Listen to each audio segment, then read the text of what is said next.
नमस्कार दोस्तों, स्वागत है आपका टेल्स ऑफ मैप्स में। आज हम जानेंगे शरद पूर्णिमा के बारे में, जिसको कोजागिरी पूर्णिमा भी कहा जाता है। तो आज हम जानेंगे कि कोजागिरी पूर्णिमा क्यों मनाई जाती है। पुराणों की मानो तो इस दिन राधा कृष्ण, शिव पार्वती, लक्ष्मी नारायण जैसे कई हिंदू दिव्य जोड़ों की पूजा चंद्र देवता के साथ की जाती है और उन्हें फूल और खीर अर्पित किए जाते हैं। मंदिरों में देवताओं को आमतौर पर सफेद रंग के वस्त्र पहनाए जाते हैं, जो चंद्रमा की चमक का प्रतीक होता है।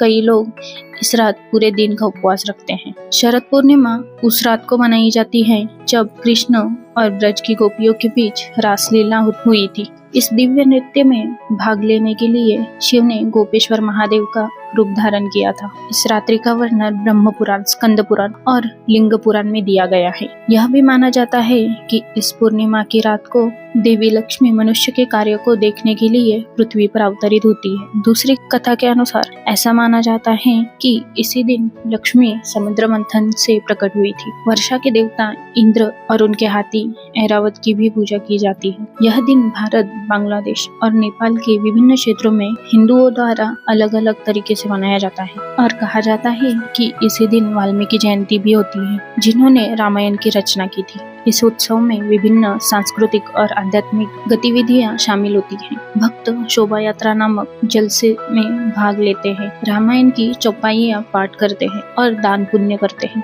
वाल्मीकि को समर्पित मंदिरों को सजावट से सजाया जाता है और साहित्य एवं अध्यात्म में उनकी शिक्षाओं और योगदान के सम्मान में विशेष प्रार्थनाएं की जाती हैं। वाल्मीकि जयंती व्यक्तिगत परिवर्तन की क्षमता और नैतिक मूल्यों का आकार देने में साहित्य के सही प्रभाव को याद दिलाती है। वाल्मीकि के और कार्यों में निहित धार्मिकता, करुणा और भक्ति के सिद्धांतों पर चिंतन करने के लिए प्रोत्साहित करती है।